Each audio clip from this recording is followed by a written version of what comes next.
일단 품사, 기본적인 품사, 그리고 단어 형성 관련해서 어간, 어미, 어근, 접사 같은 기초적인 개념어 먼저 하고요. 그러고 나서 어느 정도 준비가 되면 의문의 변동 규칙, 예시 몇 가지 살펴보도록 하겠습니다.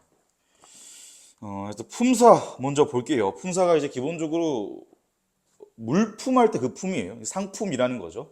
물건이라는 건데 말을 만드는 물건이라는 거예요. 그래서 그냥 품사라는 이름을 우리가 그냥 머릿속에 집어넣는 게 아니라 이해를 기반으로 해서 응용을 해야 결국 이 문법에서 남들 다 맞추는 문제 말고 남들이 못 맞추는 문제를 맞춰낼 수 있다. 이렇게 제가 계속 말씀을 드리고 있습니다. 그래서 품사는 말을 만드는 물건이에요. 그래서 기본적으로 분류하는 기준이 세 가지가 있는데 제일 먼저 형태입니다. 여기서 말하는 형태는 형태가 변할 수 있냐 없느냐로 나눈다라는 거죠. 다들 알고 있겠지만 두 가지입니다. 형태가 변할 수 있으면 가변어, 형태가 변할 수 없으면 불변어입니다. 이름에서 바로 우리가 의미를 유추할 수 있죠. 그래서 중요한 거는 이름이 지어진 이유가 곧 그 용어의 특성일 것이고, 용어의 특성을 우리가 알 수 있다라는 건 이후에 나오는 다른 분류들에서도 그거를 응용할 수 있다라는 거예요. 응용할 수 있어야 합니다. 기본적으로 가변어 보시면 한국어에서 형태가 변한다라는 건 활용할 수 있다라는 걸 의미해요. 그러니까 먹다, 먹고, 먹으니처럼 같은 의미를 가진 단어인데 활용될 수 있다라는 걸 의미합니다. 그래서 가변어인 것이고, 불변어는 당연히 활용이 안 되는, 즉 형태가 변하지 않는 말들을 불변어라고 해요. 그리고 두 번째 기준은 당연히 기능으로 나눌 수가 있겠죠. 어떤 단어들이 그 문장 안에서 어떤 기능을 하냐에 따라서 나눌 수가 있습니다. 그래서 가변어는 기본적으로 제가 아까 말씀드렸던 것처럼 활용이 된다라고 했으니까 동사, 형용사 두 가지가 있겠죠. 그래서 동사, 형용사 이 친구들은 활용이 되어서 용언이라고 하는데, 활용이 되어서 문장에서 무언가를 설명해 주는 역할을 해요. 역할을 주는 기능을 해요. 그러면 무언가 설명해 주는 기능을 하는 친구가 있으면 설명을 받을 친구도 필요하겠죠. 문장의 주체가 되는 친구, 문장의 몸의 기능을 하는 말, 그게 이제 체언이 되겠습니다. 그래서 문장에서 몸의 역할을 해줄 수 있는 체언이 있으면, 그럼 이게 두 가지 뭔가 덩어리가 있을 수 있을 건데, 뭐 사과, 밥 이렇게 단어만 두 가지, 체언만 두 가지 있어서는 문장이 될 수가 없거든요. 그래서 이 체언 같은 경우에 혹은 다른 단어들이 앞뒤에 있는 다른 단어들과 어떤 관계를 가지는지를 표현해 주는 말이 필요해요. 그래서 그 관계를 표현해 주는 기능을 가진 친구들이 있습니다. 걔네가 이제 우리가 관계어이라고 불러요. 그러면 이제 사과 먹다가 아니라 사과를 먹다까지 되는 거예요. 사과를 먹다까지. 그러면 좀 맛있는 사과를 먹고 싶으면 사과를 이제 꾸미는 말이 필요하겠죠. 그럼 이제 걔네들이 우리가 수식어이라고 부릅니다. 그리고 하나, 둘, 셋, 네 개가 있어요. 기능 5언 구품사라고 부르지 않습니까? 그러니까 5언, 5개의 용어가 있는데 우리가 다 알지만 5개가 무언가 모이면 그 중에 이상한 하나는 있기 마련이거든요. 독립어입니다. 그러니까 문장의 다른, 좀 잘 써볼까요?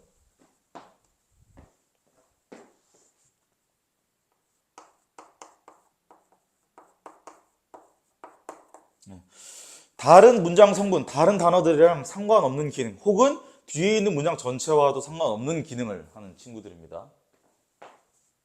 그러면 여기서 당연히 또 나눌 수 있겠죠. 우리가 이제 익숙한 의미로 나눌 수 있다라는 것.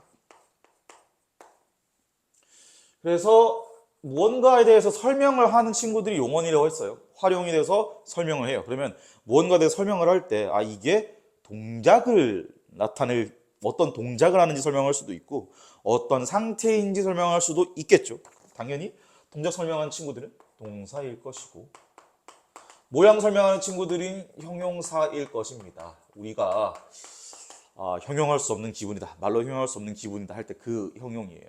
그러니까 모양형에 얼굴 용자를 쓴 거예요. 용모 단정하다 할 때 그 용자예요. 그러니까 우리가 알고 있는 한자에서 이미 용어가 만들어졌기 때문에 그냥 새로운 단어라 생각하고 머릿속에 주입하는 게 아니라 알고 있는 지식들을 조합해서 아 이거 이런 얘기구나 하고 논리적으로 추론할 줄 알아야 합니다.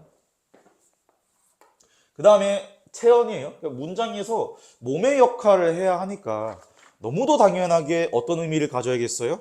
그 물건이 어떤 이름을 가졌는지, 이게 우리가 뭐라고 부르는지, 형상이 있는 게 됐든 없는 게 됐든 부르려면 이름이 있어야 되지 않겠어요? 그럼 당연히 얘네들은 명사가 있고, 이름을 부를 거면 이름을 대신해서 불러주는 무엇인가가 필요합니다. 이제 대명사도 필요하고요. 숫자를 부르는 말도 필요해서 수사입니다. 그 다음에 관계어. 자, 아까 말씀드렸다시피 관계어는 다른 단어와 이 앞에 있는 단어가 뒤에 있는 단어가 어떤 관계를 가지는지 설명해 준다라고 얘기를 했어요. 그래서 관계어는 주로 이 체언을 도와주는 역할을 해요. 동사랑 형용사는 활용이 된다고 했죠. 그러니까 먹었다라는 식으로 활용이 되면은 얘는 혼자 지금 단어 하나지만 문장에서 제 역할을 해낼 수가 있어요. 근데 사과, 뭐 밥, 뭐 안경, 핸드폰 이런 거는 단어 하나만 있다고 해서 문장 안에서 제 역할을 못 해내거든요. 그래서 관계어이 아까 필요하다고 말씀드렸던 거고.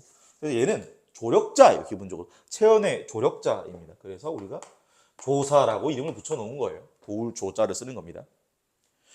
그리고 수식원, 무언가를 이제 이름을 붙여줬으면 걔네들 꾸밀 수도 있어야겠죠. 두 가지입니다. 관형사가 있고요. 부사가 있습니다. 관형사 너무 익숙하지만 너무너무 잘 알고 있지만 당연히 갓관자를 쓴다고 했어요. 그러니까 세계의 모든 박사들이 유명한 사람들이 이름을 지을 때 이거 멋있으니까 관형사라고 짓죠. 심심하니까 관형사라고 짓죠. 그냥 랜덤으로 주사위 돌려서 관형사라고 짓죠 라고 한 게 아니라 이유가 있다라는 거예요. 그래서 관형사에서 관은 갓관자입니다. 우리가 갓을 어디다가 쓰죠? 머리에다 씁니다. 그러니까 머리에다 써요. 이렇게. 머리에다가 갓을 이렇게 멋있게 쓰는데 왜 뜬금없이 문법 얘기에서 갓이 나왔냐 이거겠죠. 몸의 앞부분인 거예요. 몸의 앞부분. 그러니까 문장에서 몸은 체언이 그 역할을 합니다. 그래서 관형사는 체언의 앞에 오는 애예요. 갓을 머리에 쓰니까 몸의 가장 앞부분에 쓰는 거예요. 그래서 갓관자가 붙은 겁니다. 그래서 갓관자가 붙어서 얘네가 체언 앞에 갓처럼 붙어서 형태를 설명해 주는 거죠. 관형사라고 부르는 거고. 부사. 여기 부가 놀랍게도 우리가 모두가 다 알고 있는 부통령, 뭐 부회장 할 때 그 부예요.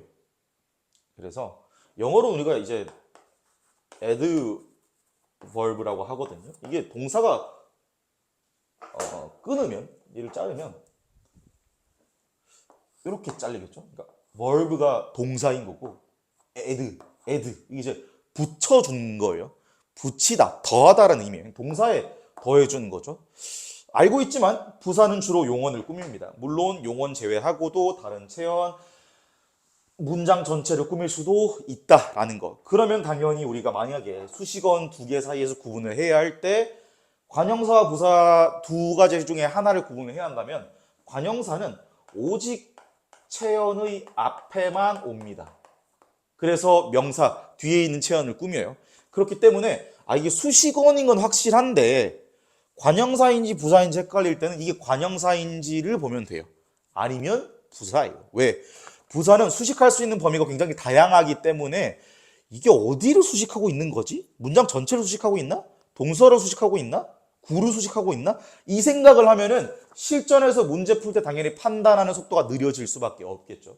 그래서 관형사 위주로 먼저 판단을 구분을 하셔야 한다라는 거. 네, 독립어는 감탄사입니다. 야, 이 사과 참 맛있다. 그 사과 참 맛있다.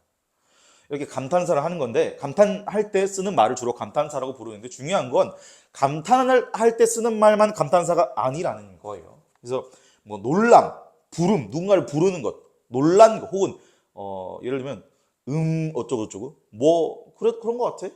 그래서 뭐 이거 이제 입버릇처럼 하는 말이거든요. 그러니까 그런 용어들이 다 감탄사라고 부릅니다. 그래서 감탄만 하는 말이 감탄사구나라고 이해하고 있으면은 조금 헷갈리기 쉽다, 위험하다라는 거. 그리고 여기서 이제 수사 같은 경우도 두 가지로 사실 나뉘어요. 숫자의 이름을 붙여주니까 양을 나타내는 숫자가 있을 것이고 순서를 나타내는 숫자가 있겠죠. 그래서 양수사, 서수사라고 따로 분류할 수 있어요. 걔네들 이름을 다르게 갖고 있는 겁니다. 명사도 뭐 여러 가지로 나눌 수 있지만 여기서 자립성을 기준으로 많이 나눈다면 자립할 수 있는 명사가 있고 그렇지 못한 명사가 있어요. 의존 명사가 있습니다. 예를 들면 거기서 이제 약간 품사를 구분할 때 헷갈릴 수가 있는 건데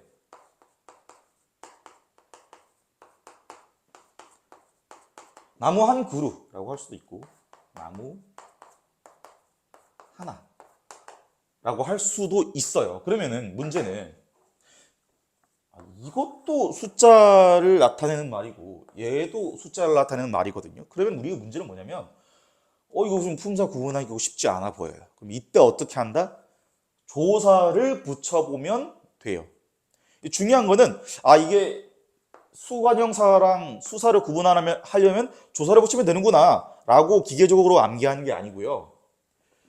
아까 얘기했다시피 조사는 체언 뒤에만 붙을 수 있어요. 그러니까 이 조사의 특성을 이해한 다음에 응용해서 구분해 쓰는 거지 그냥 조사 붙이면 이거야 구분법이 이거구나 라고 그냥 별도의 정보로 받아들이면 안 됩니다.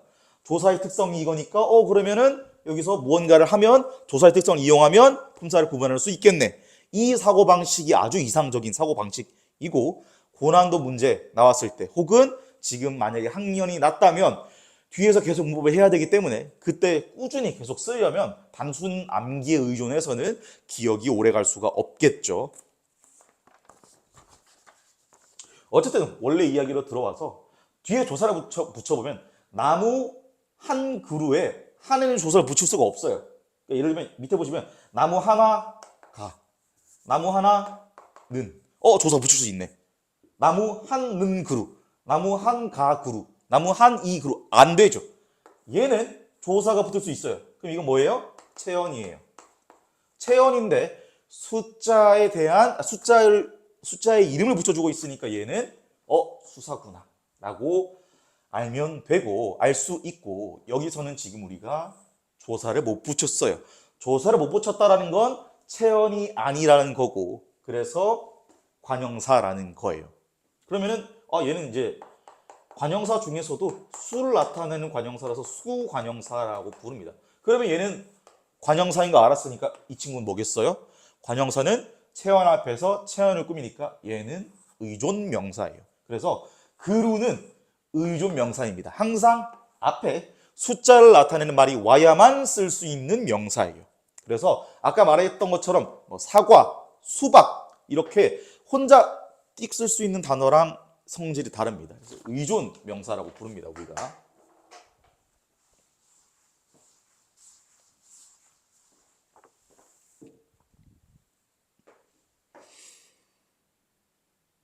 그 다음에 조사 같은 경우도 뭐 간단하게만 훑고 넘어가면은 우리가 이제 격조사가 있을 것이고 보조사가 있어요. 크게 나누면. 얘네 두 개가 생각보다 구분하기 어려울 수도 있거든요. 근데 얘네도 그냥 이름 보면은 이미 티를 열심히 내고 있어요. 격조사지 않습니까? 뭐 주격조사, 이가, 목적격조사, 을 이렇게 알고 있을 건데 문제는 이렇게 형태에 집중하면 안 된다라는 거예요.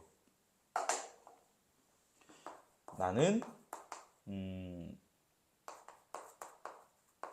사람이 아니다. 이렇게 되어 있으면 내가 은는이가 어쩌고저쩌고 외웠으면은 이거 는으로 끝나니까 이거 주격조사인 것 같고 그러면 사람 이가 붙었는데 그럼 얘도 주격조사 아닌가? 이렇게 생각을 할 수가 있거든요.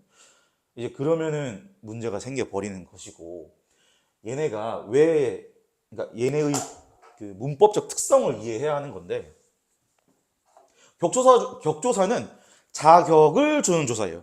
그러니까 그런 원래는 특정 품사의 역할을 하지 못하는 단어들에게 그 품사의 역할을 할 수 있게 조사를 탁 붙여주면은 얘가 이제 그때부터 새로운 역할을 할 수 있게 되는 거예요. 그래서 주격 조사라고 하면은 목적격 조사, 그다음에 복격 조사. 그러니까 이런 친구들은 이름 보면 알겠지만 얘는 주격 조사는 다른 데 붙으면 주어의 역할을 할 수 있게 도와주는 거예요.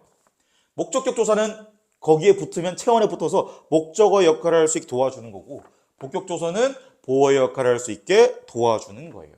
그래서 그냥 은는이가라고 외웠으면 이 문장에 대해서는 제대로 품사 분석을 못 하겠죠. 주어고요, 보어입니다.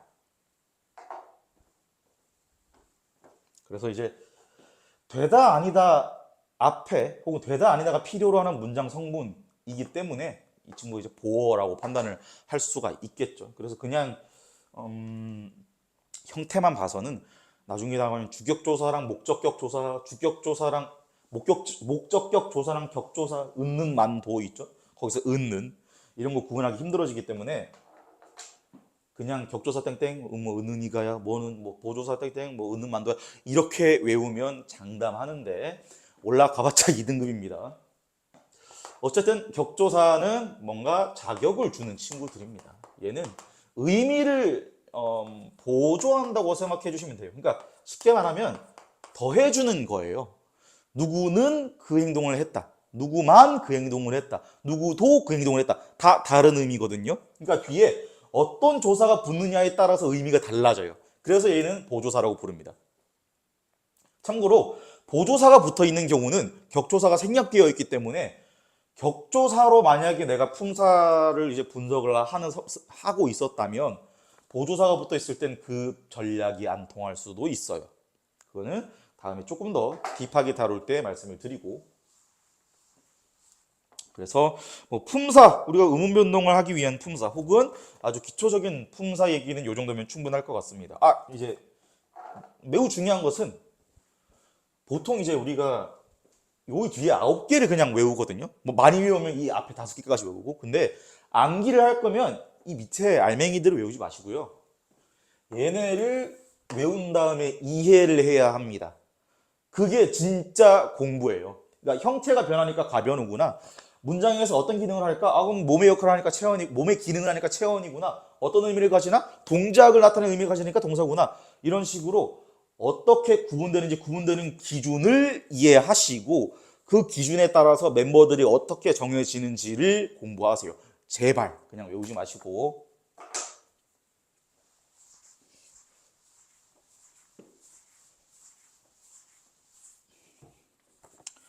형태소입니다. 다음. 형태소가 뭐죠? 하면은 대부분 이제 뭐 대답을 못하는 경우도 많고요. 선생님, 전 알고 있습니다. 의미를 가진 가장 작은 단위입니다. 얘기를 해요.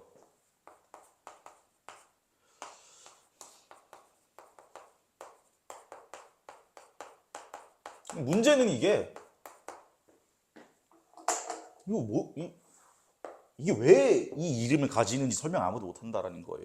그게 왜 중요하냐면 이거의 이름, 이 개념의 이름을 이해하면 그냥 꽁물어 먹을 수 있어서 그래요. 그러니까 효율이 좋아져서 그래요. 가능한 최소한으로 공부하고 최대한의 점수를 받아야 될 거 아닙니까? 그러니까 그러기 위해서 우리가 이름을 이해해야 한다는 거죠. 그래서 이게 국어뿐만 아니라 모든 과목에서 내가 어떤 개념을 공부하겠다라는 건 그 개념의 이름을 이해하겠다와 마찬가지예요. 그게 없이는 사실상 거의 이제 이해를 기반한 공부라고 보기 힘든 거죠. 암기에 기반한 공부고, 암기는 당연히 언젠가는 까먹을 거고, 그러면은 까먹으면 틀리고 안 까먹으면 맞추는 거잖아요. 이제 결국에 자신의 미래를 우연에 맡기는 거나 다름없잖아요. 굉장히 위험한 짓이니까 그렇게는 하지 맙시다. 그래서 어쨌든 원래 얘기로 돌아와서 형태소는 의미를 가진 가장 작은 단위가 맞아요. 근데 문제는 이거예요. 이게 왜 이름이 형태소냐 이거죠. 그러니까 의미소가 아니잖아요. 지금 형태소잖아요. 나눌 수 있거든요. 이 단어를 이렇게 나눌 수가 있어요. 그래서 소는 요소, 원소, 산소, 탄소 할 때 그 소예요. 그러니까 어떤 개념의 기본 구성이 되는 물질이라는 의미예요. 뭐 형태를 이룬 작은 요소겠죠. 문제는 이거죠. 자, 형태랑 의미랑 뭐는 상관이냐 이거죠.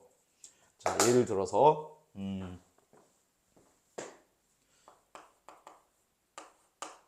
이 말은 의미가 없어요. 의미가 없어. 얘도 의미가 없어요. 얘는 의미가 있어요. 한국어에서 기본적으로 뭐 모든 언어에서 다 그렇겠지만 고정된 형태를 가진다는 건 의미를 가졌다라는 걸 의미해요. 그러니까 의미를 가지지 않았으면 고정된 형태를 가지고 있지 않은 거예요. 그러니까 얘네 보면은 이제 의미가 없거든요. 이건 그냥 제가 랜덤으로 쓴 거예요. 그렇죠? 그러니까 모음에다가 위에 초성이랑 중성만 맞추고 종성 그냥 아무거나 쓴 거죠. 그러니까 얘는 당연히 고정된 형태라고 보기 힘들고 이 친구는 고정이 되어 있죠. 왜? 만약에 제가 그러니까 뜻은 이제 바디잖아요. 그러면 내가 바디라는 의미로 의사소통을 하고 싶을 때 뭐 친구가 됐든 엄마가 됐든 얘기를 할 때 그냥 나 혼자 그냥 갑자기 나 목이가 아파. 목살이 났어. 이러면은 당연히 이해를 못 하겠죠. 왜? 우리가 이 고정된 형태를 안 지켜줬기 때문에. 그래서 한국어에서 고정된 형태를 가진다라는 건 의미를 가진다라는 걸 의미해요. 그래서 형태소 이름이 의미를 가진 가장 작은 단위인 겁니다. 그러면 이제 우리가 이해가 됐고, 이제 이걸 머릿속에 넣는데 그냥 단순 암기하는 것보다 훨씬 적은 노력을 들일 수가 있겠죠. 그럼 문제가 있어요, 그러면.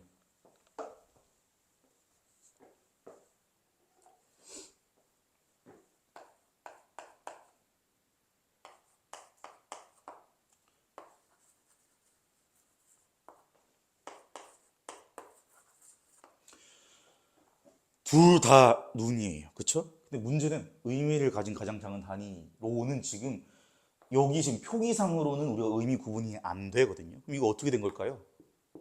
얘는 실제 발음할 때 차이가 있죠.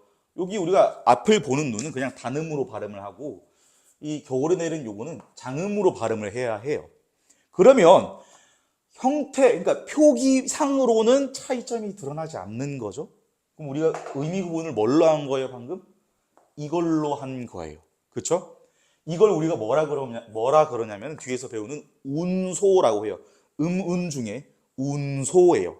그래서 이게 지금 표기상으로는 의미를 구분할 수 없고 이런 소리로 의미를 구분할 수 있구나라는 거를 알고 지금 이해했으면 뒤에서 나올 의문 개념을 이미 이해한 거나 마찬가지입니다.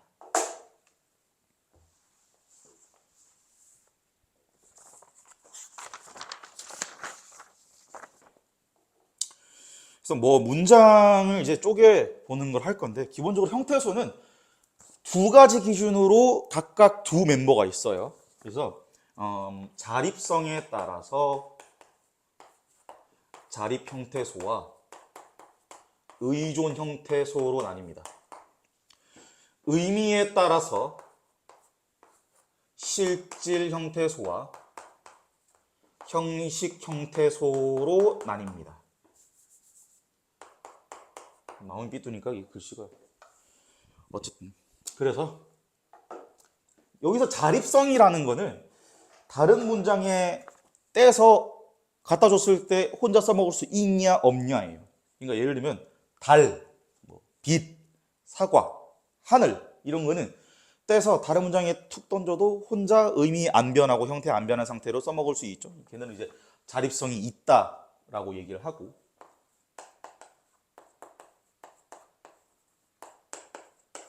여기서 이제 보면은 의미를 가진 가장 작은 단위로 잘라야 되니까 일단은 이렇게 잘리겠고 푸르다에서 다라는 친구가 문법적인 의미를 갖고 있거든요. 그래서 문법적 역할을 하거든요. 그래서 여기로 이렇게 잘라야 됩니다. 그러면 자 높이라는 말은 다른 데 던졌을 때 혼자 못 써요. 그러니까 높다, 높고, 높으니 이건 되죠. 근데 뒤에 고, 은이, 다가 붙었잖아요. 얘는 그래서 자립성이 없는 거예요. 푸르도 마찬가지예요. 푸르니 푸르 이렇게 뒤에 뭔가 붙어야 되거든요. 그래서 얘도 자립성이 없습니다. 다도 마찬가지예요.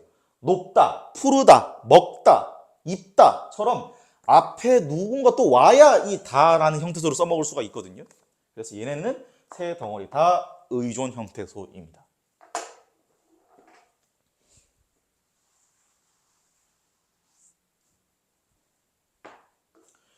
의미상 나누면 실질 형태소와 형식 형태소로 나뉘는데, 실질 형태소는 우리가 흔히 생각하는 단어로서, 그러니까 어휘적인 의미를 가지고 있는 친구들을 얘기하는 거고, 형식 형태소는 주로 문법적 의미를 가집니다. 문법적 의미를 가지고 혹은 실질 형태소의 의미를 도와주거나 한정해 주는 역할을 하기도 해요. 근데 문제는 얘도 지금 보면은 가만히 보면 이름이 이상하거든요. 그러니까 전혀 상관이 없어요. 왜냐하면 자립 형태소는 자립할 수 있으니까 자립 형태소고, 의존 형태소는 의존해야 하니까 의존 형태소고, 실질 형태소는 어휘적 의미, 즉 실질적 의미를 가졌으니까 실질 형태소인 거 알겠는데, 얘는 뭐냐 이거죠. 형식 형태소인데 문법적 의미를 가졌어요. 그러니까 여기서 말하는, 어떻게 이해하면 되냐면, 여기서 말하는 형식은요, 문장의 형식을 맞춰주겠다로 이해하면 돼요. 예를 들면 옷을 입다라고 했을 때 이제 이렇게 나뉠 건데, 입는다라는, 그러니까 옷을 무언가를 걸친다, 입어서 입는다, 옷을 입는다라는 실질적 어휘적 의미를 가진 거고, 얘는 문법적 의미만 가지고 있어요.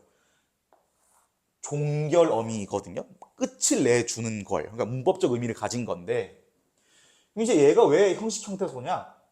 아, 이거 문장의 형식을 갖춰주는구나라고 생각하시면 될 것 같아요. 그래서 뭐 옷을 입다라고 했을 때 다가 없이 옷을 입으로 끝내버리면 문장의 형식이 안 되거든요. 그래서 문장의 형식을 맞춰주는 친구이기 때문에, 문법적 규칙을 지켜주는 친구이기 때문에 형식 형태소라고 이름이 붙었다라고 이해하시면 됩니다. 실제로 문법 형태소라고 부르는 자료들 혹은 교수님들도 계시다.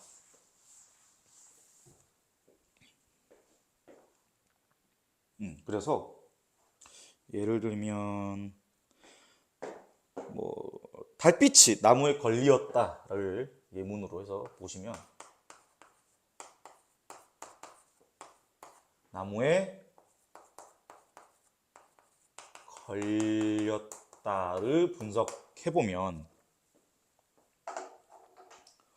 달빛이 달 혼자 의미가 있으니까 잘라주고, 빛이에서 빛 이렇게 탁 잘라주고. 왜? 이는 얘는 조사잖아요. 그러니까 문법적 의미를 갖고 있으니까 이렇게 잘라주고. 문제는 얘거든요. 나무에 걸렸다니까 걸까지는 알겠어. 이렇게. 이제 문제가 이제 뒤에요. 다는 종결음이 오케이 알겠어. 얘가 어떻게 할 거야? 얘가 축약된 상태라는 거를 이해하는 게 중요해요. 그러니까 이렇게 사실은 이제 두 가지인 거죠. 걸리었다예요. 이걸 어떻게 하냐? 활용을 해봐야 돼요. 그러니까 걸렸다, 걸렸니, 걸렸고 이렇게 되어 있는데, 아니죠. 그러니까 걸리니, 걸리고, 걸리면 이렇게 활용이 되거든요. 그럼 여기서 이게 지금 이렇게 지금 잘리는 거구나를 이해할 수가 있고, 그래서 얘는 지금 두 개가 서로 다른 역할을 하는 어미죠. 리가 붙어야 내가 나무에 뭔가를 걸다가 아니고 저게 걸렸으니까 피동을 의미하는 접사인 것이고, 이 친구는 과거를 의미하는 선엄한 어미라고 이해할 수 있습니다. 그래서 이게 지금 실제로 글자 모양은 이렇게 세 글자로 보이지만은 형태소 분석했을 때 이거를 우리가 나눌 줄 알아야 되는구나 라는 거 이해하고 가시면 됩니다.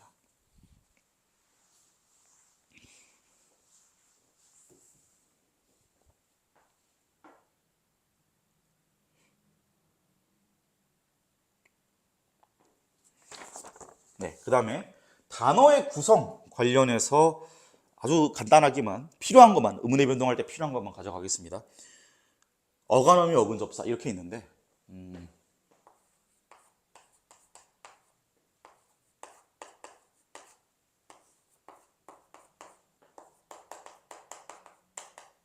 이거는 진짜 사실 거의 이제 내가 지금 문법 공부를 제대로 하고 있나 아니면 그냥 암기 위주로 그냥 제가 제일 싫어하는 불분명한 상태에서 불확실성을 가지고 공부를 하고 있나를 구분할 수 있는 방법인데, 만약에 내가 한 번이라도 어간이랑 어근 두 개를 헷갈렸으면 이건 조금 생각해 봐야 돼요. 문제가 있는 거예요. 왜? 이름 비슷하거든요. 그러니까 단순히 암기, 기계적 암기를 했을 때 이름 비슷하면 헷갈릴 수 있다라는 거죠. 근데 사실 얘네 네 개는요, 아예 완전 다른 카테고리예요. 완전 다른 카테고리. 그러니까 써먹는 파트가 다른 거죠. 어간과 어미는 용언의 활용형을 분석할 때 쓰는 거예요.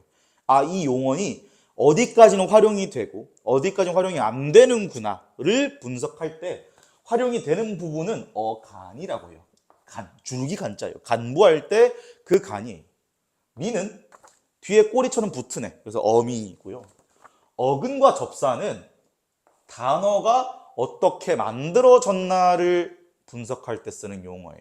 그러니까 어떻게 구성됐나, 어떻게 합쳐졌나, 어떤 게 합쳐져서 이 단어가 됐나를 분석할 때 쓰는 게 어근접사예요. 그래서 어간어미랑 어근접사는 완전 다른 카테고리에서 쓰이는 용어입니다. 그래서 어간이랑 어근, 어미, 접사 이 얘네들이 헷갈리기 쉬운 건 알겠습니다만, 그냥 단순히 이름 때문에 헷갈렸다면 혹시나 내가 기계적으로 암기를 하고 있는 건 아닌가 생각을 해 보시고요. 어쨌든 예시를 같이 보겠습니다. 짓밟히다입니다.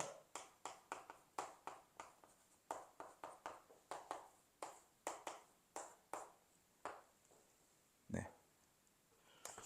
활용을 해보면 짓밟히면 요렇게 되니까 그러면 이거는 이제 이렇게 툭 잘라서 여기는 어간이구나 이해할 수 있을 것이고, 요 뒤에는 어미구나 라는 걸 이해할 수 있겠네요.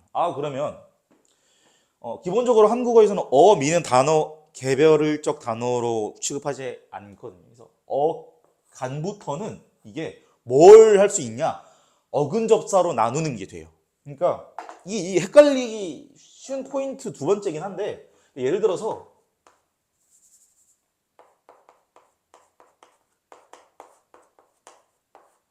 그러니까 이렇게 있으면 이거는 명사하고 체언이니까 당연히 이렇게 툭 잘라가지고 이거 이제 근이구나, 접사구나, 이게 구분할 때 어간어미라는 용어가 껴들어올 틈이 없거든요. 근데 얘는 용언이기도 한데 이렇게 툭 어간어미로 나눈 순간 어간 안쪽에 있는 건 단어가 되는 거예요. 그래서 여기서 어근접사 분석을 또 할 수 있어요. 그러니까 그렇게 되면 이제 얘네가 또 헷갈릴 수가 있는 거죠. 순서상 거의 비슷하게 우리가 써먹을 수 있으니까.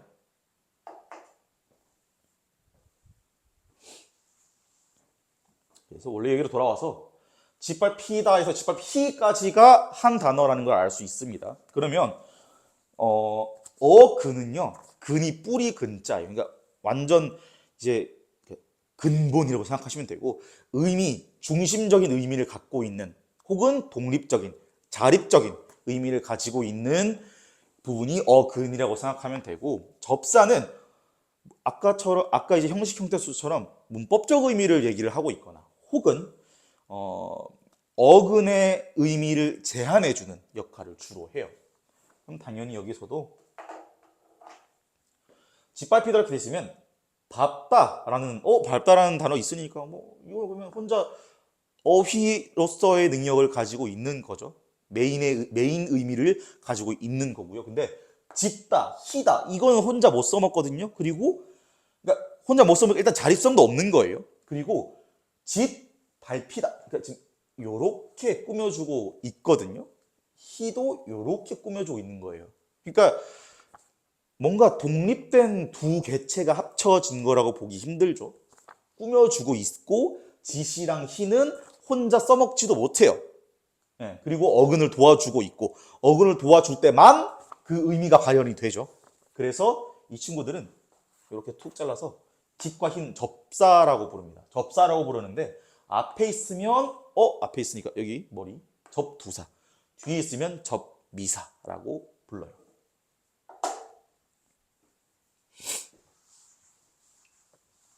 그래서 실제로 이 여간어미 개념이랑 어근접사 개념이 매우 중요한 이유가 어떤 형태의 소는 어떤 의문 변동은 어간 이 자리가 어간이냐 어미냐 혹은 어간 어미의 중간이냐 혹은 뒤에 있는 게 실질 형태소냐 뒤에 있는 게 형식 형태소냐에 따라서 다르게 구현되기도 하거든요. 그것 때문에 이 단어에서 특정 개념들을 우리가 의문 변동할 때까지 챙겨가야 되는 거예요. 그러니까 만약에 내가 의문 변동 제대로 이해가 안 된다면 단어론의 개념이 제대로 이해가 안 됐을 가능성도 있는 거죠. 의문규칙을 읽어봤을 때, 뭐 특히 구개음화에서 뭐 형식형태에서 어쩌고저쩌고 해서 이에서 뭐가 발음 디귿이 어쩌고저쩌고 발음된다라는 걸 규칙 자체가 이해가 안 된다면 그러면 내가 단어로 이 그 규칙에 나오는 개념, 단어론에 나오는 개념들을 제대로 알고 있는 게 맞는지 한번 생각을 해보세요. 점검을 해보시기 바랍니다. 그리고 이제 또 어간이랑 어근이 헷갈리기 쉬운 이유가 이게 같은 경우가 있어요. 그러니까 일치하는 경우가 있어서. 그러니까 이제 밥을 먹다와 동물의 먹이라고 하면 이게 이게 밥을 먹다니까 용언이죠, 동사니까 그럼 이렇게 툭 자를 수 있죠. 그러면 먹다 먹니 먹고 요렇게는 어간이고 요렇게는 어미구나 너무 잘 알 수 있습니다. 근데 이제 얘 보면은 툭 잘리거든요, 얘도. 근데 이제 먹이니까 명사죠. 얘는 그럼 뭐겠어요? 이 앞쪽에 있는 친구는 어근일 것이고 뒤쪽에 있는 친구는 접미사예요. 그래서 얘는 지금 요 먹이라는 어간이면서 어근인 거예요. 네, 그래서 여기 이라는 식으로 명사, 파생, 접미사가 붙어서 명사 역할을 할 수 있게 된 거죠. 여기는 다라는 종결어미가 붙어서 먹이란 어간에 다라는 종결어미가 붙어서 동사의 역할을 할 수 있게 된 거고 먹이의 먹은 어근으로서 작용을 하고 있는 거예요.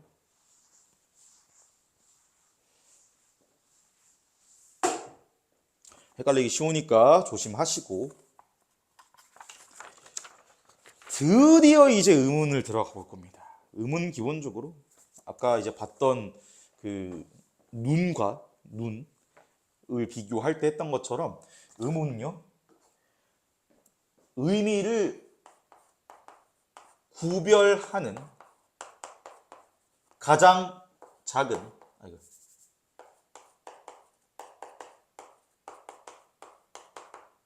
단위, 그러니까 조금 더 엄밀히는 소리의 단위.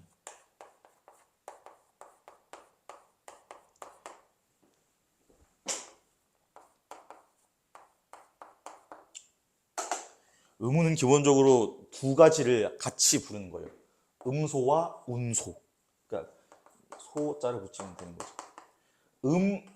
음소는요, 우리가 소리들 중에서 이렇게 분절할 수 있다고 하거든요. 분절, 그러니까 자를 수 있는 거예요. 그러니까 예를 들면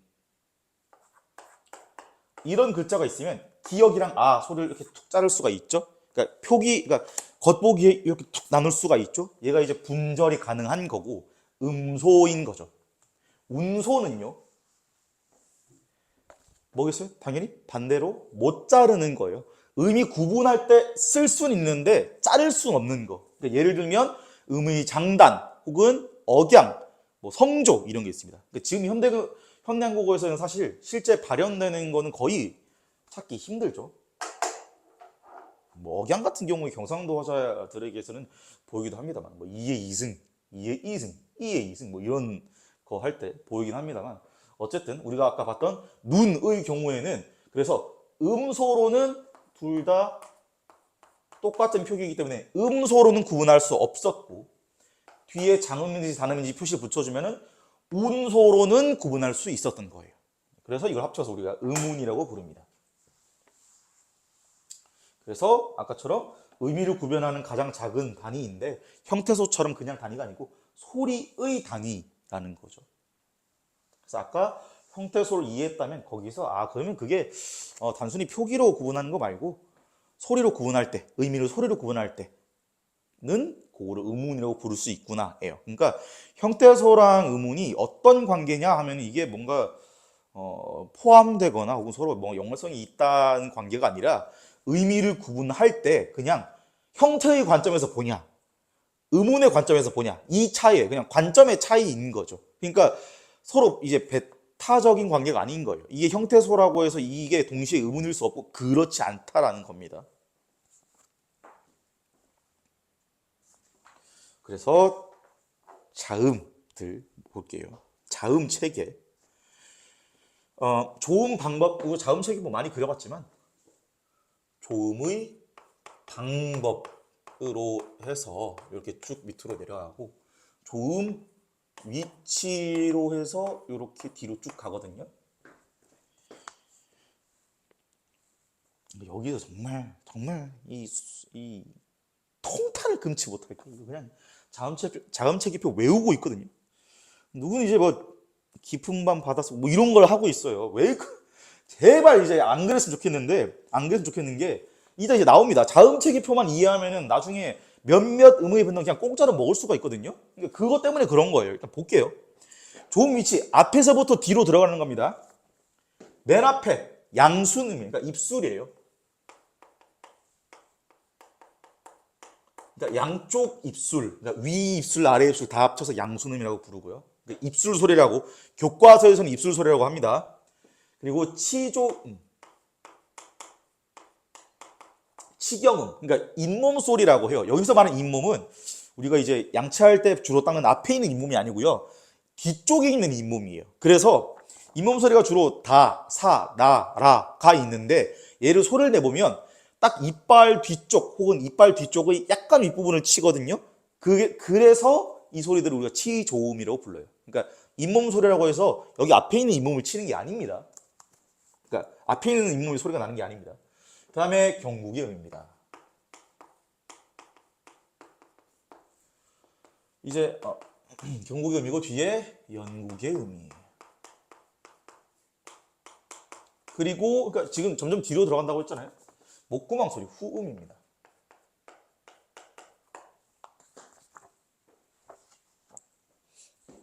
그래서 시조는 아까 잇몸이라고 말씀드렸고 그 뒷부분 이제 세렝친장 소리가 자, 짜, 차가 있어요. 그러니까 자, 짜, 차 할 때 혀가 입천장에 탁 치는 부분 거기를 혀로 눌러보면은 딱딱하거든요. 그러니까 단단할 경이에요. 그래서 경구개예요. 구개가 이제 입을 얘기하는 거고 연구개는 뭐겠어요? 그러면 부드러운 부분이에요. 그래서 우리가 예를 들어 가방할 때 가 발음할 때 기억이 여기 되게 깊숙이 있는 입천장을 치거든요.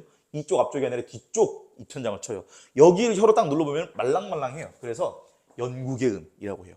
그래서 얘네가 교과서에서 승립천장, 여린입천장 소리라고 부르는 겁니다. 좋은 방식 볼게요. 좋은 방식. 파열음이 일단 있습니다. 파열음. 소리를 파열시키는 거예요. 파열시킨다라는 나오는 소리를 핵심은 막았다가 파열시키는 거예요. 그래서 그러니까 소리가 나오려다가 입술에서 탁 막혔다가 빵 터트리죠. 다가 대표적인 파열음입니다. 그리고 마찰음이 있어요. 여기서 마찰음에서 마찰은요. 뭐 혀와 입천장이 마찰 그게 아니고요. 공기의 소리가 마찰된다는 거예요. 공기가 마찰돼서 그 소리가 바람 소리가 난다는 건데 그래서 사 보면은 사 하면서 여기를 좁히긴 하는데 파열음처럼 아예 막진 않았거든요. 그 이제 좁게 만들어서 공기 소리만 내는 거죠. 그 마찰음이고 둘 다 하면 우리가 다들 알고 있는 파찰음입니다.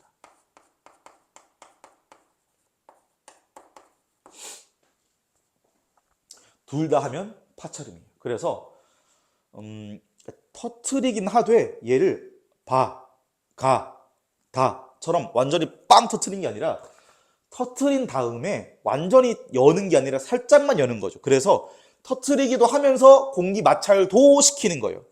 그래서 자, 짜, 차 할 때 그렇게 파찰음으로 우리가 소리를 냅니다. 그 다음에 비음이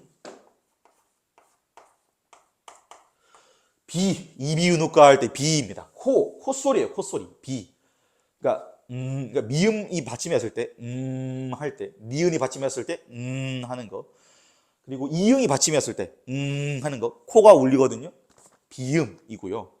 유음은요, 흐를 유자를 씁니다. 유일한 유음, 이제 리을밖에 없거든요. 그러니까 리을이, 초성 말고 받침이 왔을 때, 하고 발음이 되거든요. 그럼 리을이 딱 치조를 혀로 딱 누르고 있는 상태에서 양쪽으로 나와요. 바람이. 할 때 혀 양쪽으로 흘러요. 공기가. 흐를 유자를 써서 유음입니다.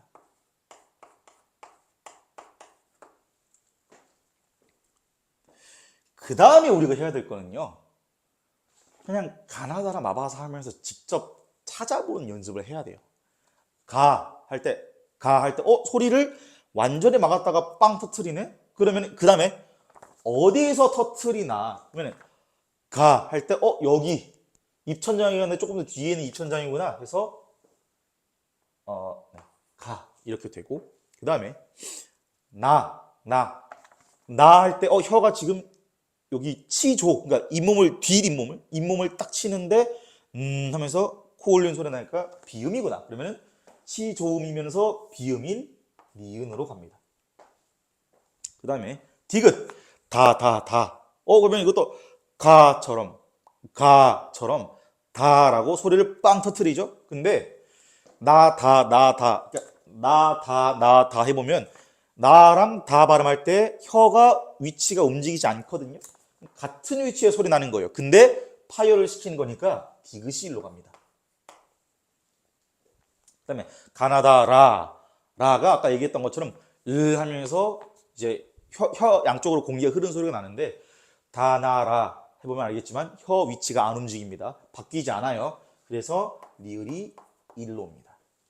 그 다음에 마인데 이게 빵 터트린다고 생각하시면 안 되고 했을 때 콧소리가 난다라는 거에 주목하셔야 돼요. 그래서 마하고 콧소리가 내긴 하는데 실제로 소리를 만드는, 그러니까 위치상으로 만드는 부분은 입술이 만나서 이렇게 만들거든요. 그래서 양순음이고 이렇게 쑥 내려와서 미음입니다.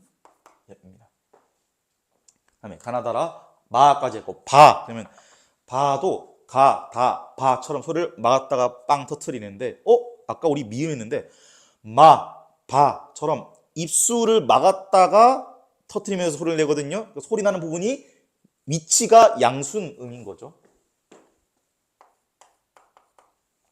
그 다음에 가나다라 마바 사입니다. 다나라사 해보면은 혀 위치가 앞뒤로 움직이지 않아요. 근데 하면서 공기가 마찰되는 소리가 나니까 여기서 시오이고요. 그 다음에 가나다라 마바사 아입니다. 그래서 아는 이제 이건 이렇게 선생님 이거 이렇게 소리가 나니까 이거 이제 목구멍이니까 후음이네요. 이렇게 생각하시면 안 되고요. 자음책의 표에 있는 이응은 받침 이응이에요. 그래서 이거는 소리값이 없습니다. 초성 이응은 소리값이 없는 거고 받침 이응이기 때문에 가방이라고 해보면 코가 울리고요. 방할 때 혀가 어디를 누른다? 여린 입천장을 눌러요. 그래서 요 라인에서 딱 내려옵니다. 비음이니까 이렇게. 그 다음에 가나다라 마바사 자까지 해야죠. 자는 경국에서 소리가 나거든요. 근데 자 할 때 사자 하면서 반복하면서 발음해보면 알 수 있는데 잘 체감이 안 될 수도 있긴 한데 사보다 조금 뒤에 있거든요. 그래서 뒤에 조금 더 들어가요. 그리고 자 할 때 터트리는 건 맞는데, 그러니까 혀가 입천장을 딱 만났다가 떨어지면서 터트리는 건 맞는데 좁게 만드는 건 그대로 하거든요. 그래서 파찰음입니다. 사자. 네, 그 다음에 이제 예사소리는 다 했고, 그럼 이제 평음, 경음, 격음 사이인데 얘도 이름이 참 꿀빨 수가 있거든요. 평음, 경음, 격음이고 교과서에서는 예사소리, 경음하는 된소리, 격음하는 거센 소리입니다. 그래서 얘 소리 이제 그냥 여기 적혀 있는 일반적인 소리일 것이고, 여기는요 되는요 단단하다는 의미예요. 농도가 되다. 된장할 때 그 된이에요. 그러니까 된장 메주가 단단하니까 그 단단한 메주로 만든 장이라서 된장이라고 부르는 거거든요. 그래서 여기 경도 저기 있는 경구기음처럼 단단할 경이에요. 그래서 되는 된 소리인데, 그러니까 단단해지는 건 뭐가 단단해지냐? 근육이, 입 주변의 근육이 단단해지는 거예요. 까 할 때 소리 나기 직전에 딱 멈추면, 하고 딱 멈추면 여기 입 주변 근육이 단단해지거든요. 그래서 경음이에요. 격음은요, 여기서 거세다, 격하다라는 게 발음을 세게 하는 게 아니고요, 바람을 세게 내뱉는 거예요. 그래서 가까카 해보면 알겠지만은 바람이 제일 세게 나오는 거예요. 그러니까 바람 소리를 내주는 거죠. 원래 까에서는 바람 소리가 안 나는데 카에서만 바람 소리가 나거든요. 그래서 여기서는 거센 소리, 바람 소리가 나는 거센 소리, 격음이라고 얘기를 해주는 거죠. 그래서 실제로 이 손바닥을 여기다 대고 발음을 해보면 티가 나거든요. 카 할 때 해보면 알겠지만 바람이 여기가 제일 세고요. 의외로 이게 제일 약해요.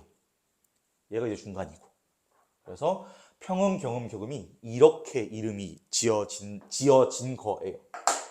그래서 바, 빠, 파, 다, 따, 타, 가, 까, 카, 자, 짜, 차. 숏은 쌍시옷. 그래서 경음밖에 없습니다. 그리고 목구멍 소리가 있습니다. 목구멍 소리. 히읗인데 할 때 여기를 좁혀서 바람이 여기서 이제 마찰이 되는 거거든요. 그래서 목구멍에서 나는 소리인데 마찰이 된다고 했으니까 여기까지 내려가야겠죠. 이 라인에서 이렇게 히읗이 있습니다. 그래서 여기 이제 자음 체계표가 완성이 됐고, 중요한 건 얘를 달라 외우는 게 제발 그러지 말고요. 위에 좋은 위치랑 좋은 방식 좋은 방법 이해한 다음에 이거 혼자 이 안에 알맹이 채우는 연습 제발 해주세요. 아시겠죠? 그거 하면 이거 굳이 기계적으로 암기할 필요 없습니다. 그래서 왜 이제 그러냐?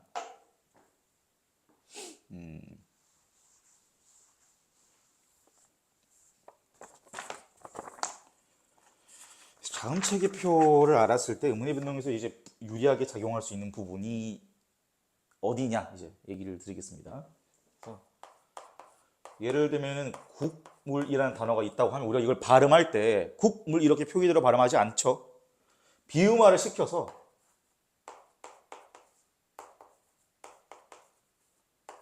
이렇게 발음합니다.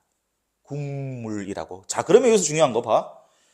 왜 하필이면 기억이 비음화가 되는 건 알겠는데 많고 많은 비음 중에서 왜 하필이면 이응이 되냐 이거죠. 왜냐면요, 음운의 변동은 기본적으로 발음을 편하게 하겠다가 메인 원칙이에요. 그러니까 발음을 편하게 하겠다가 본질이에요. 기본적으로 음운의 변동이 일어나는 이유는. 그래서 기억인데 그러니까 연구계에서 소리 나는 친구들 중에서 비음인 걸로 가는 거예요. 이렇게 내려가는 거예요. 그래서 하필이면 수많은 비음들 중에서 기억은 이응으로 비음화가 되는 겁니다. 그럼 또 다른 비음화 있죠? 경음화 한번 볼까요? 이렇게 있다고 하면 경음화 아니라 비읍의 비음화 볼게요. 비읍의 비음화. 밥만이라고 돼 있으면 이것도 우리가 밥만이라고 발음하는 게 아니라 뒤에 미음, 비음이 있으니까 영향을 받아서 실제로 발음은 이렇게 발음이 됩니다. 그렇죠? 그러면 얘도 비읍의 좋은 위치는 양수음이에요. 그러니까 발음을 편하게 하려면 대부분의 경우에 좋은 방법을 바꾸어요. 왜? 좋은 위치를 바꾸면 당연히 발음하기 더 힘들어질 거 아니에요. 혀를 옮겨야 되니까. 그래서 같은 위치인 비음으로 쭉 내려가서 하필이면 미음으로 비음화가 되는 거죠. 네, 그렇게 되어 있고, 그다음에 자음군 단순화에서도 이제 음끝규, 그러니까 음절의 끝소리 규칙에서도 그걸 볼 수가 있는데, 그러니까 예를 들면 씨앗, 그다음에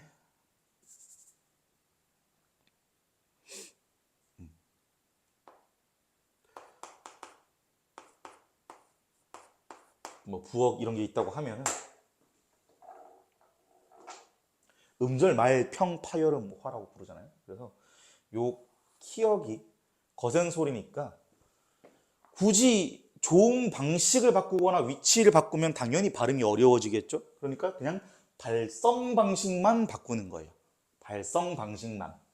씨앗은요, 시옷이에요. 그쵸? 그러면 그러면 시옷이 여기 있으니까 이왕이면 같은 위치에서 발음 나는 디귿으로 받침 소리가 바뀌는 거죠. 그래서 유음화랑 비음화, 그러니까 유음화랑 리을의 비음화도 조금 그런데 가만 보면 이게 리을이랑 히읗은 자음 중에 제일 이상한 애거든요. 왜냐면 보시면 이 표에서 이 라인에 히읗밖에 없어요. 이 라인에 리을밖에 없어. 그래서 리을이랑 히읗은 앞뒤에 다른 자음 모음이 오면은 절대로 가만히 안 냅두고 무조건 영향을 끼치거든요. 그러면 리을이 이렇게 비음화가 돼서 니은이 된 경우가 있는 것이고, 니은도 이렇게 유음화가 되는 경우가 있는 거죠. 히읗 보겠습니다. 이렇게 있는데, 자, 히읗은 아까 말씀드렸다시피 목구멍에서 하 하면서 바람 소리를 내는 거예요. 그러면 이게 격음화가 이래서 일어나는 거거든요. 거센 소리 대기가. 국화라고 발음하는 게 아니라 국화라고 발음하잖아요.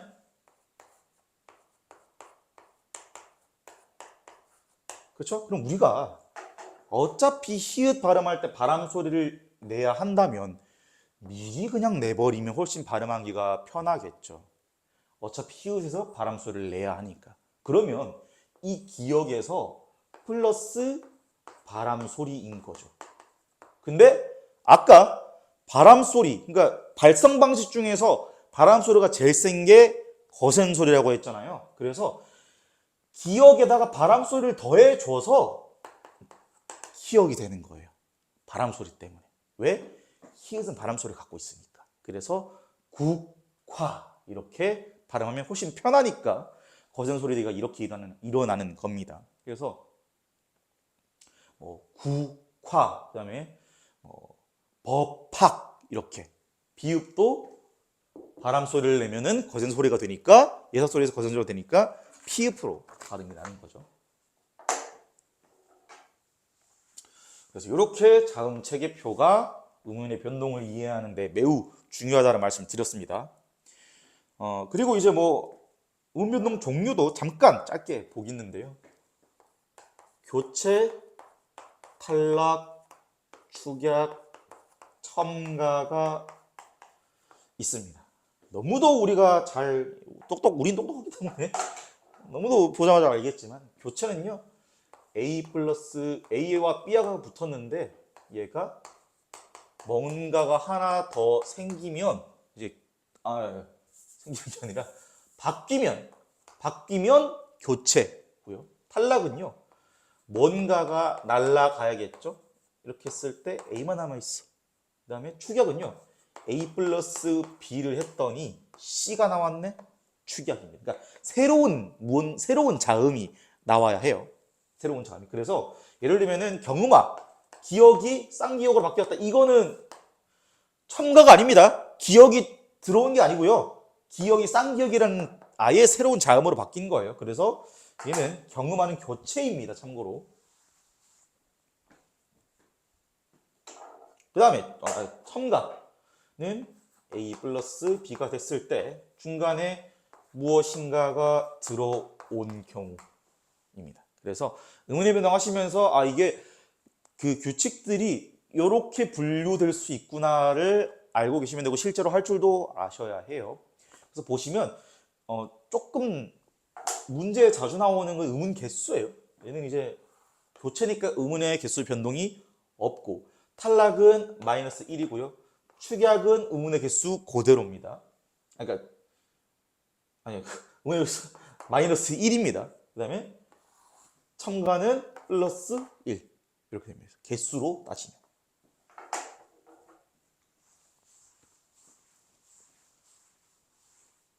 그 다음에 요거 조금 중요한데 변동 조건이 보통 우리가 직관적으로 생각하기에 의문의 변동이니까 의문론적 조건만 맞춰주면 되지 않을까라고 생각이 드는데 두 가지예요. 사실은 의문론적 조건이 있고 형태론적 조건이 있어요.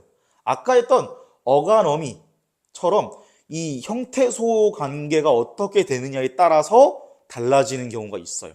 그러니까 의문론적 조건은 쉽게 말하면 앞뒤에 가나다라 마법사 중에 뭐가 오나 그 뒤에는 뭐가 오나 그 앞에는 뭐가 오나 만 가지고 얘기하는 건데 형태론적 조건은 의문론적 조건에 플러스 이게 뒤에 실질 형태소가 왔냐 형식 형태소가 왔냐 앞에 있는 게 실질 형태소냐 형식 형태소냐 이게 합성어냐 파생어냐에 따라서 이제 조건을 조건이 달라지는 경우가 있어요.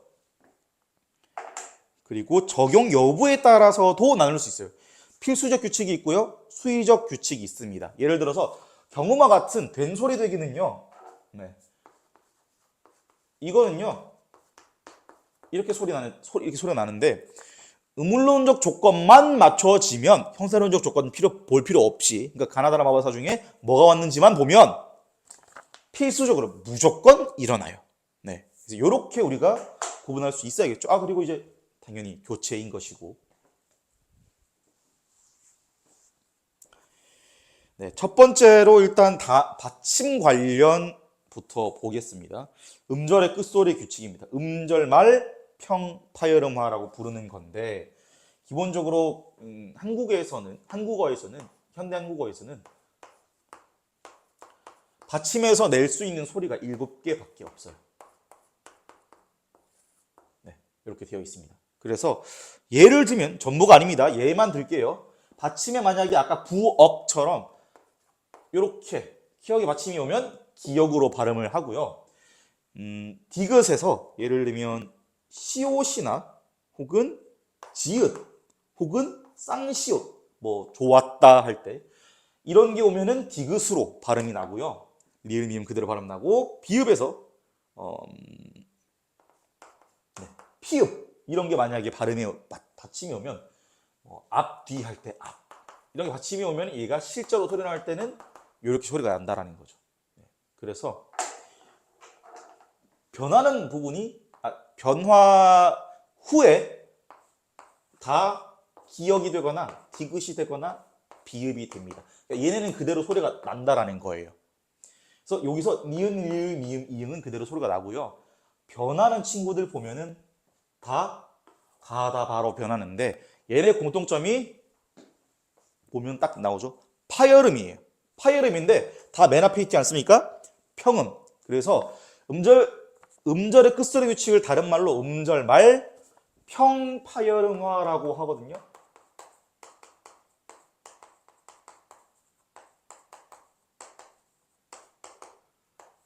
파열음인데 그 중에서도 평음이라는 거예요. 그래서 보면 알겠지만은 변한 애들이 뭘로 변했어요?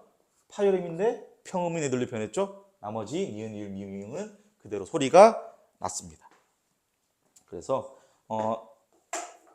여기 이제 비음, 유음 요 친구들은 소리가 그대로 난 거죠. 네, 그래서 아까 이 설명 못했는데 여기 위에 친구들은요. 아까 우리가 비음이랑 유음 설명할 때 제가 특히 비음에서 코가 울린다고 얘기했잖아요. 그러니까 하면서 유음도 할 때 코가 아니라 여기가 울리거든요. 그래서 여기는 울림 소리라고 부르는데 보통은 유성음 혹은 울림 소리라고 부르고요. 여기는 무성음, 안울림 소리라고 부릅니다. 유성음은 비음 플러스 유음이다. 그리고 거기에 초성이 이형인 발음들, 그러니까 즉 모음 전체는 다 유성입니다. 라고 알고 있으면 됩니다. 그래서 뭐 가느다란 물방울이라고 외워도 되긴 하는데요. 그냥 이게 받침에 이런 울림 소리 말고 나머지들은 다 평파열음으로 바뀌는구나. 그래서 음절말 평파열음하구나 라고 기억을 하시면, 이왕이면 그냥 가느다란 물방울이라고 뭔가 연관성 없는 거랑 연상하는 것보다는 논리적으로 연관이 있는 혹은 원리를 이해하는 데 도움이 되는 방식으로 암기를 하는 게 그래도 조금이라도 좀 좋지 않겠어요? 그렇죠?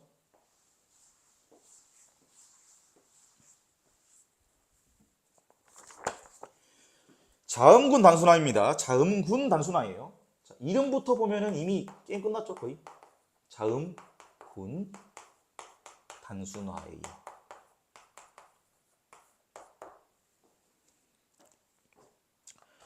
자음군입니다. 군이에요. 밀리터리 아미가 아니고요. 무리 군자예요. 군체, 군집, 군중 할 때 그 군입니다. 그걸 단순화시켜 주겠다라는 거예요. 자음이 두 개입니다. 자음군이에요. 그래서 단순화시켜서 그냥 이렇게 읽겠다라는 거예요. 그리고 뭐 넓다도 있고요. 뭐 삼 이런 거. 이게 이제 이렇게 발음이 나는 거죠. 중요한 거는 물론 대표음, 그러니까 원칙음과 허용음이 정해져 있긴 한데요. 워낙에 예외가 많아요. 그래서 이걸 그냥 다 외우겠다라고 생각하지 말고 보기를 어차피 줄 거거든요. 자음군 단순화에서는. 그러니까 만약에 자음군 단순화만 물어보는 문제면 보기를 열심히 읽으시고, 실제로 음 변동을 적용하는 문제에서는 자음군 단순화가 이런 조건에서 발동할 수 있다만 알고 있으면 충분합니다. 그래서 자음군 단순화라고 우리가 얘기를 할 수 있고,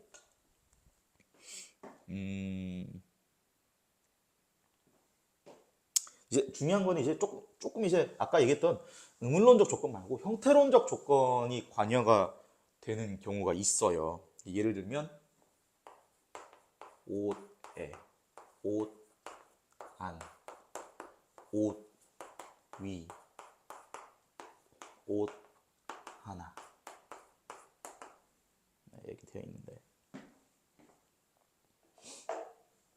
문제는 이제 나머지는 이제 지금 분명히 우리가 보기에는 다 같은 조건이거든요. 의문론적 환경은. 그래서 의문론적 환경은 앞뒤에 가나다란 마바사 중에 뭐가 왔냐예요. 그러니까 옷 하나 이걸 빼고는 다 시옷 뒤에 이응이 왔어요. 그쵸? 근데 실제 발음은 얘는요 오세라고 하고요. 얘는요 오단이라고 하고요.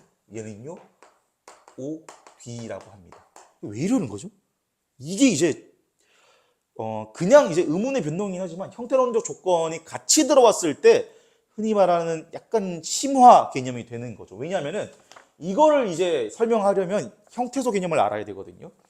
그러면 이제 만약에 의문론적 조건만 갖고 있는 의문 변동 규칙이 있고 형태론적 조건까지 봐야 되는 의문의 변동 규칙이 있으면 시험에서 변별력에 영향을 줄 수 있는 문제들은 당연히 형태론적 조건까지 같이 갖고 있는 것들이겠죠. 왜?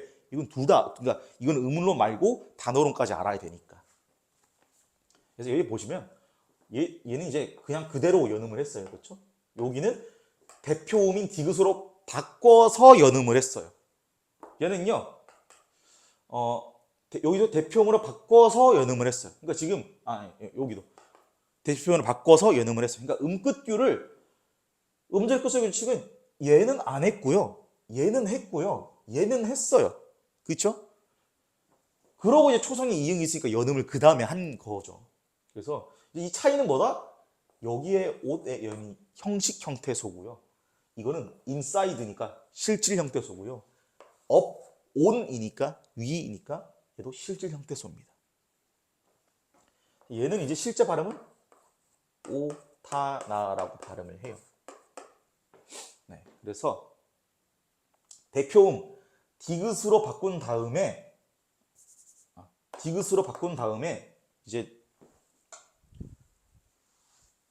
처음부터 설명하면 이렇게 되고 하나가 있는데, 시옷이 대표음 음절말 끝소리 규칙 때문에 음절의 끝소리 규칙, 음절말 평파열마 때문에 시옷이 디귿이 되는 거고 두 개 만나서 격음화가 돼서 오타나라고 발음이 되는 겁니다.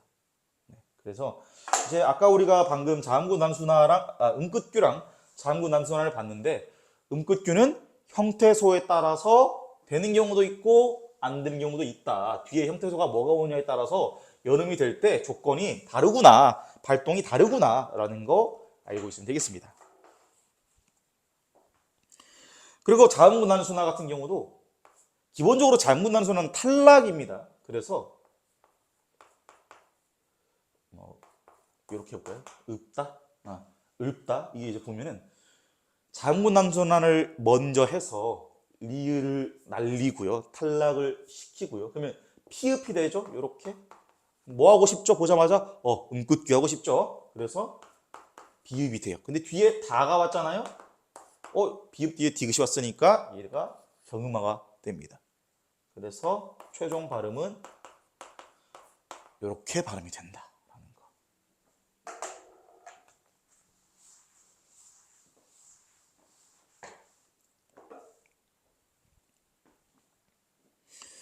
네, 그래서 받침 관련 음운 변동들이 음끝규와 자음구 난순화 두 개가 있다라는 걸 알았고, 방금 이제 한 것처럼 음끝규는 뒤에 연음이 만약 연음을 해야 되면 형식 형태소인지 실질 형태소인지에 따라서 달라질 수 있고, 그리고 자음구 난순화가 음끝규가 둘 다 일어날 수도 있다라는 거.